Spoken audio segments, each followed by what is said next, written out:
Vous êtes en compagnie de Radio Taïwan International.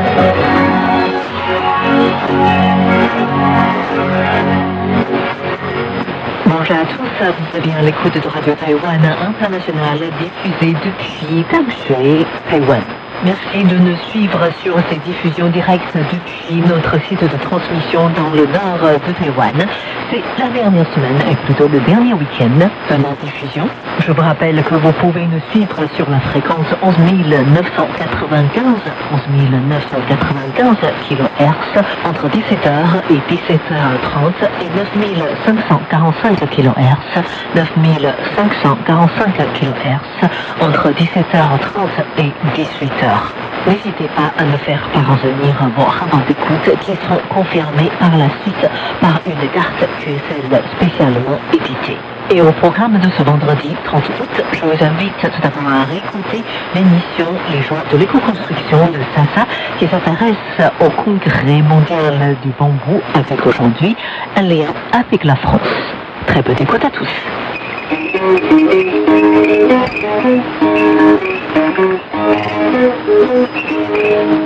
Radio Taïwan International, les joies de l'éco-construction. Bonjour et bienvenue dans les joies de l'éco-construction, l'émission de Radio Taïwan International consacrée aux matériaux de construction naturelle et tout ce qui gravite autour. Voici encore aujourd'hui un épisode en lien avec le congrès mondial du bambou qui s'est déroulé à la mi-avril en Taïwan. Après vous avoir parlé des liens entre Taïwan et le Guatemala la semaine dernière, aujourd'hui nous allons parler des liens avec la France. Alors, quand on parle du bambou, c'est vrai qu'on pense plutôt à Taïwan qu'à la France, mais il y a aussi des choses qui se passent en France, des plantations qui commencent à se développer, des chercheurs qui s'intéressent au bambou et même des entrepreneurs qui innovent grâce au bambou. J'ai rencontré lors du congrès le chercheur Jean-Luc Kouyomji et l'entrepreneur Edouard Sherwood, qui sont tous deux ambassadeurs de l'Organisation mondiale du bambou, dont le président Michel Abadi est français également. Jean-Luc Kouyomji est ingénieur de recherche au Centre technique français du bois et de l'ameublement, FCBA, et fait partie de l'équipe basée à Bordeaux. Ses recherches portent sur l'emploi des matériaux biosourcés dans la construction, avec une spécialité dans la physique de la construction, par exemple l'acoustique et l'énergie du bâtiment. Il s'intéresse aussi à la problématique du réemploi des matériaux de construction, et en plus de tout cela, il est passionné par le bambou. J'ai aussi une autre activité qui m'a toujours accompagné, c'est le bambou, le travail sur le bambou, et donc moi je vois le bambou comme un potentiel matériau, un peu la fibre du futur, ou l'appui de la filière pour la construction et pour les matériaux de la construction. Moi j'ai beaucoup travaillé sur tout ce qui est mise au point de panneaux, mise au point de systèmes composites, de produits composites. Je me suis spécialisé et devenu expert. Aujourd'hui, je donne des cours à l'université sur cette question, mais aussi une conférence et aussi je fais des formations pour des gens qui sont un peu porteurs de projets, qui se lancent sur le bambou en France. Jean-Luc Kouyomji a participé au projet de recherche européen Bamboo for Europe. Son travail consiste notamment à effectuer de l'appui technique et scientifique pour des laboratoires qui font de l'innovation, par exemple pour la certification de produits avancés en bois et en bambou. Il a aussi fondé l'association Bambou Science Innovation qui comporte un volet humanitaire. Par exemple, on a eu un grand projet aux Philippines depuis 2012. On a travaillé sur la mise en place d'un système constructif. Le projet, maintenant, on l'a quitté puisque il faut arrêter de suivre les travaux. C'est un projet humanitaire, il faut le livrer. Donc, on a mis au point tout un potentiel constructif qui s'est transformé en grand projet. Donc, on avait quitté, on était aux alentours de 500 maisons qui sont construites. Aujourd'hui, on a plus de 2000. On les a quittés avant le Covid, c'est assez récent finalement. Et donc ce qu'on avait fait pour eux principalement, c'était mise au point et l'assistance technologique et scientifique pour la personne qui était responsable du projet, d'une part, et d'autre part, on avait aussi travaillé sur la mise au point d'un savoir-faire pour le traitement du bambou. Et ça n'existait pas en fait. C'est quelque chose d'assez pratique et donc on peut faire un petit cocorico puisque la technologie est française. C'est mis au point par Eric Ezel qui est un chimiste de la filière qui est spécialisé en projet de traitement. depuis moi-même. Donc c'est un procédé qui est peu dangereux et qui nécessite 15 étapes assez pointues en fait, avec beaucoup de qualité. Et donc ce projet-là, maintenant on essaie de le développer. Mais on l'a fait dans le cadre d'un projet complètement humanitaire, c'est-à-dire que tous les gens qui étaient de haut niveau, qui m'ont aidé sur le projet, étaient d'accord, travailler gratuitement, parce qu'on n'avait pas demandé de l'argent à des gens qu'on essaye d'aider, quoi. Voilà. Donc on l'a fait gratuitement avec grand cœur, et puis ça a été un très bon moment pour nous tous. Cette méthode de traitement du bambou destinée à la construction pour le protéger des insectes et des champignons n'est pas à base de borax habituellement utilisé pour traiter le bambou, mais s'appuie sur les produits utilisés pour le traitement du bois. Le borax, c'est un produit qui est dangereux, qui sort facilement pour la matière pour les traiter. C'est un sel, donc il sort tout le temps. Les gens finissent sur les mains, dans la bouche, voilà, par terre pour les enfants. Pour nous, pour moi et Eric, et Belle, qui était l'inventeur, c'était hors de question de travailler avec ce matériau. Donc on a travaillé avec des produits qu'on connaît, qu'on sait doser, des produits de la filière bois, des produits certifiés. Donc des produits dangereux, mais dans des concentrations hyper maîtrisées et qui restent dans le bois ou dans le bambou, qui ne reviennent pas dans les mains des enfants parce qu'ils ont touché le bois, le bambou. Donc voilà ce qu'on a fait. On a fait ce qu'on sait au mieux dans la filière bois, on a fait un transfert technologique, on a fait pas de côté. Et comme je disais, la technologie nécessite 15 étapes.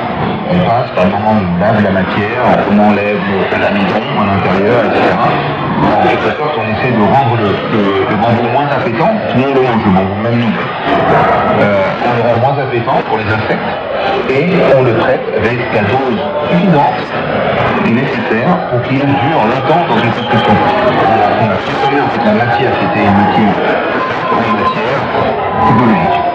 Edward Sherwood, quant à lui, travaillait sur le design de robots pour les semi-conducteurs et il y a quelques années, il a eu envie de se lancer dans une activité plus durable. Alors il a fondé en 2013 l'entreprise Cobratex, spécialisée dans les renforts de matériaux composites à partir de bambou, ou dit autrement, comment utiliser les fibres de bambou pour renforcer les matériaux composites. Les produits de Cobratex sont des alternatives à la fibre de verre et à la fibre de carbone, dont la production soit consomme une grande quantité de sable, soit émet beaucoup de gaz à effet de serre. Le bambou non seulement n'émet pas de gaz à effet de serre, mais en plus il séquestre le carbone. Les matériaux de Cobratex sont utilisés dans les skateboards, mais aussi en aéronautique, dans les prothèses, dans l'industrie marine, etc. L'entreprise a déjà 180 clients. La demande va croissant, mais il faut maintenant passer à une phase d'industrialisation et pour cela, Edward Sherwood cherche des investisseurs. C'est assez original sur la matière. On vient en concurrence avec la fibre de verre, ce qu'on appelle la fibre de verre, mais pour les composites, pas l'isolation. La fibre de carbone, c'est ça séparément. Mais on s'est inspiré du bambou, de comment on travaille le bambou, pour essayer de proposer un renfort qui est plus en ruban. C'est là où on fait des composites, nous on apporte quelque chose d'assez original. L'ambition de Cobratex, c'est de construire une usine en France en s'appuyant sur les plantations de bambou hexagonales dont Edward Sherwood a constaté un développement ces 2 dernières années. En parallèle, il ambitionne aussi de trouver des partenaires pour construire des usines ailleurs, que ce soit en Asie ou en Amérique latine, pour percer sur d'autres marchés. Participer au Congrès mondial du bambou à Taïwan, où il a présenté les projets de Cobratex, lui a permis de tisser des liens. Déjà, ça commence à consolider des liens que j'ai fait plus de 10 ans avec beaucoup d'acteurs. Ça tombe bien ce moment. On est en train de s'industrialiser dans ce moment où on commence à faire des choses. Donc on signe des partenariats. À suivre donc ces prochaines années et peut-être en lien avec Taïwan. En tout cas, pour Jean-Luc Kuyumji, Taïwan est un partenaire très important dans le domaine du bambou. Taïwan, ça a été le fer de lance de la technologie, de la transformation technologique du bambou. Donc les grandes innovations sont venues d'ici. Les produits pour densifier le bambou, on appelle ça le changement de bambou. C'est des lamelles qu'on va mettre sous une presse. On va aller au-delà de la rupture de ces lamelles pour les densifier. C'est-à-dire qu'on va l'extrebouiller, vider l'air qu'il y a dans les vides, en respirant très fort avec de l'alcool, pour en faire un produit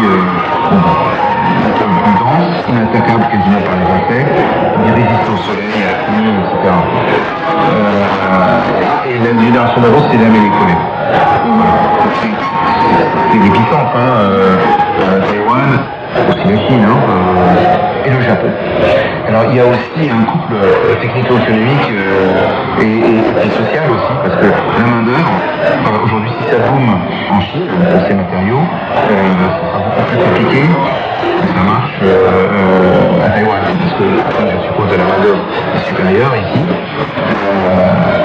Mais c'est pas possible, puisque donc, ils continuent à faire du bambou, ils font des produits spécialisés, produits, je suppose, cosmétiques, de haut niveau, de haut rapport qualité-prix. C'est normal, ils ont marché ça va. Et ils ont laissé la production de masse pour d'autres pays. Voilà. Donc la main-d'œuvre est moins chère. Donc c'est le cas aussi en Corée. En Corée, ils sont comme ça.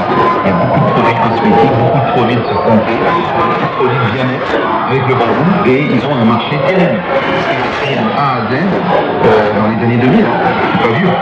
Et par exemple dans la région de Dalian, l'ancien congrès, deux congrès avant, 2015, congrès 2015, on a découvert une zone où le président était adoré par son électorat, puisqu'il avait créé 1000 emplois. Avec le bambou, c'est un parc, des thèmes, il y a des gens qui venaient se balader, qui se sentaient mieux, parce qu'ils s'étaient baladés dans vous aurez, bon bah tant mieux. Taïwan, c'est disons la zone technologique asiatique très intéressante. Effectivement, on avait parlé plutôt pour les produits panneaux ou process, quand on avait besoin de technologie, pas de pointe, mais disons technologie de haut niveau, fabriquer des machines. On a bien vu que Taïwan, ça devait être le meilleur endroit, en tout cas le meilleur compromis technico-économique pour fabriquer une usine par exemple. Donc ils ont tout le savoir-faire, c'est sûr la même chose en Chine, le niveau de qualité on va dire, puisque ils sont en Chine en toutes les qualités. Mais là c'était pour les machines de transformation du bambou. Le vendeur de machines qui a visité ici, il proposait des machines qui étaient quasiment certifiées de jamais pouvoir tomber en panne, etc. Et donc moi j'avais fait un tour il y a quelques années avec des industriels pour sélectionner nos fournisseurs. Donc pour la partie la plus technologique, on avait choisi de travailler avec eux. Et ici on a été reçus par des technologues qui étaient de très bon niveau, ils étaient plutôt rassurés, même si ça coûtait 3 à 4 fois le prix. Une machine qui tombe en panne, vous perdez beaucoup plus que son prix. J'ai demandé à Jean-Luc Kouyonji où en est la prise de conscience par les autorités et les industriels en France que le bambou est un matériau d'avenir, notamment dans la construction. Ma société je travaille sur le bambou depuis 20 ans. Et c'est vrai que quand on en parlait il y a 20 ans, on se faisait railler. On nous moquait en fait. C'était difficile de travailler sur le bambou à ce moment-là, parce que quand on est chercheur, on s'intéresse à des sujets importants, qui ont servi à la communauté. C'est pas le cas il y a 20 ans. Aujourd'hui, tous les voyages sont ouverts. Les gens parlent très naturellement. On pousse le bois dans la construction et c'est invité dans notre session, c'est une session organisée par lui, c'est invité dans une session, les gens de Conchamp, les gens du bambou qui ont présenté les potentialités du bambou. Alors moi je suis invité là-dessus, je représentais la filière bois et donc j'étais heureux de voir que tous les matériaux ressourcés sont vraiment plébiscités aujourd'hui. Et d'autre part, ce qu'on peut dire, c'est qu'on n'a pas trop le choix en fait. Aujourd'hui, il n'y a pas d'autre solution que de réduire la facture environnementale au niveau de la construction. La construction, c'est un petit pourcentage de la production de carbone. On a focalisé sur les avions, mais les pauvres malheureux, ils ne représentent que 1,8 ou 2% des émissions. Donc si on les supprime, on gagne 2%. En gros, on va mettre tous nos efforts là-dedans. Et puis empêcher les gens de bouger. Je ne sais pas si c'est bien. Un manque de confort peut-être, mais c'est aussi, voilà, on n'aurait pas pu organiser comme ça. Par exemple. Donc c'est pas une grande économie. Par contre, passer au secteur qui lui consomme et produit 42% du carbone dans le monde, on a toutes nos chances de diminuer de 15% facilement. Encore faut-il, pour qu'une telle transition puisse avoir lieu, planter davantage de bambou en France. Ce n'est pas que le bambou y pousse mal, puisqu'il existe des variétés tout à fait adaptées au climat tempéré. C'est plutôt qu'il n'y a pas encore suffisamment de plantations pour passer à l'essai industriel, et selon Jean-Luc Coyondi, c'est avant tout une question de volonté politique. L'utilisation du bambou dans la construction, c'est une volonté politique pour commencer. Que les gens doivent prendre la décision de planter. Parce qu'il faut planter quelques centaines d'hectares, quelques milliers d'hectares, voire quelques centaines de milliers d'hectares. Voilà. Et donc pour installer une industrie à base de bambou, il faut de la matière, il faut des plantations. Et ça, c'est pas quelqu'un qui va dire je vais planter 100 000 hectares. Ce n'est pas beaucoup qui ont 100 000 hectares. Moins que 5 000 hectares, il n'y a pas d'industrie, quoi. L'industrie de bambou, ça mange des milliers de tonnes par jour. Donc il faut remplir la machine, quoi. Si on est en circuit court, on n'y est pas encore en France. D'après Jean-Luc Coyondi, la France aurait intérêt à planter du bambou en complément de la filière bois, car le bambou pousse beaucoup plus vite. En plus, les variétés qui poussent en zone tempérée sont traçantes. On peut passer entre les bambous. Ils sont donc plus faciles à récolter que les bambous tropicaux qui poussent en bouquet. La transition dans le domaine du bâtiment est ainsi liée à ce que plantent les agriculteurs. Tout ce qu'on fait pousser, en fait, va nous aider à faire ce virage. Et puis en plus, ça va nous aider à ne pas trop consommer parce qu'on ne pourra pas trop faire pousser de choses. Donc le bambou, c'est une plante qui pousse très bien, une plante miraculeuse. Tous mes collègues qui sont ici très inspirés par le bambou, ils font du rentrement du bambou. Moi, je peux en dire, il n'y a pas de problème. Si vous voulez, je vous dirai du mal. C'est une plante qui pousse quand même très vite. Elle a une dynamique de pousse qui est incroyable. Alors voilà, je veux savoir quand même Par hectare et par an, c'est... Alors c'est quoi les mauvais côtés du bambou? Les mauvais côtés du bambou, mais il n'y en a pas. Je peux pas parler là. C'est un matériau challenger. C'est un nouveau venu. Donc c'est tout le monde qui lui tombe dessus. Tous les autres matériaux sont moins mieux en matériaux. Et donc ils font plein de défauts. Moi ce que j'entends le plus c'est la plante envahissante. À Taïwan, j'ai jamais entendu C'était envahissant. alors Voilà. qu'en Europe, mais les gens en Europe qui disent ça, c'est plutôt les gens qui le plantent dans leur jardin, c'est pas des gens qui le plantent pour... Les agriculteurs, moi je me rappelle, j'ai eu une discussion, on était sur un stand devant une bambouserie qui faisait 2 hectares, africaine. Le monsieur il disait ouais mais c'est envahissant le bambou, comment vous faites pour gérer ça? Je suis ici. Et je lui dis bon moi je suis agriculteur, voilà, cette situation je l'ai depuis 20 ans, pour moi elle est pas envahissante. Parce que c'est mon métier, je suis agriculteur, je sais gérer ma plantation. Les Taïwanais se plaignent que le bambou se fait grignoter beaucoup plus vite que le bois par les insectes. À ce sujet, Jean-Luc Coyondi est très fier du système de traitement du bambou qu'il a développé avec Eric Ezel, dont on a parlé tout à l'heure. Pour l'instant, le bambou traité de cette manière a pu se conserver 12 ans et il pense qu'il pourrait être garanti jusqu'à 50 ans. L'expérience est en cours et Jean-Luc Coyondi espère notamment que ce procédé pourra être utilisé dans les dom-toms. J'ai tourné, notamment une équipe d'ingénieurs, la ville de la Réunion. Et on pense vraiment que l'île de la Réunion pourrait être un petit peu notre Taïwan français, où il y aurait une équipe comme ça de compétences, un laboratoire qui fait des essais pour la zone Mayotte, de la Réunion, de Madagascar. On pourrait aussi installer un système comme ça en Guyane française, une super plateforme d'observation de la nature magnifique. C'est un endroit pour la France développer c'est l'Amérique du Sud. Voilà, on pourrait aussi donner depuis technique du savoir-faire, un centre technique du bambou en fait. De la recherche à la mise en œuvre sur le terrain, en passant par le développement industriel, Jean-Luc Coyondi et Edouard Sherwood ont de quoi faire ces prochaines années pour continuer à faire mûrir les projets en lien avec le bambou en France. Pour ces projets, Taïwan peut être un partenaire très intéressant et vous pouvez compter sur RTI pour vous faire découvrir les futurs projets franco-taïwanais qui pourraient se développer à l'avenir. Sur ce, je vous donne rendez-vous mercredi prochain pour un nouvel épisode des Joies de l'éco-construction.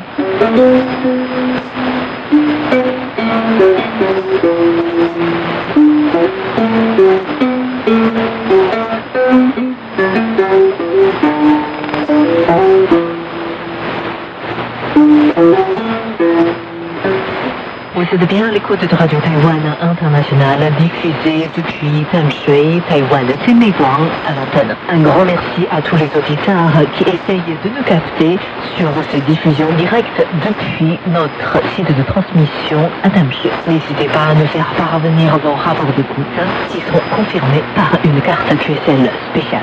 Tout de suite, je vous propose de réécouter un décryptage de Florian Dai qui revient sur les problèmes rencontrés par les enseignants intermédiaires qui ne datent pas d'hier.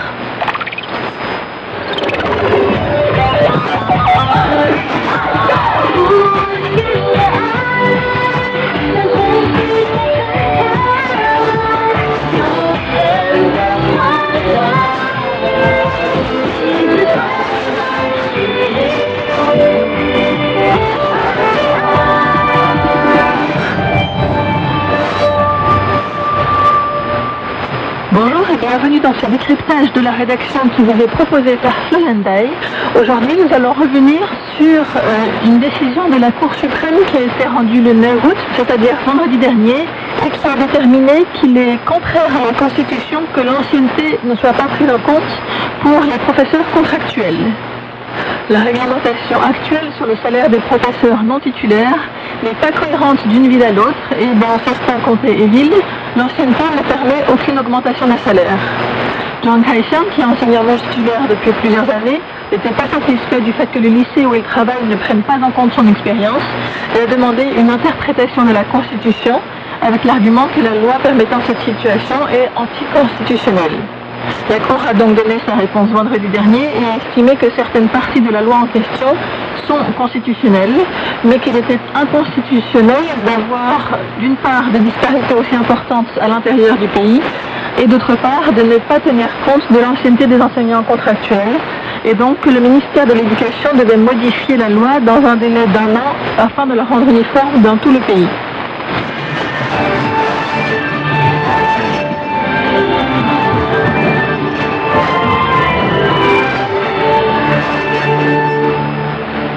Pour redonner un petit peu de contexte, ces dernières années, on a beaucoup parlé à Taïwan de la situation des enseignants contractuels qui sont de plus en plus nombreux et qui restent plus longtemps contractuels avant d'arriver à être titularisés ou bien de se réorienter.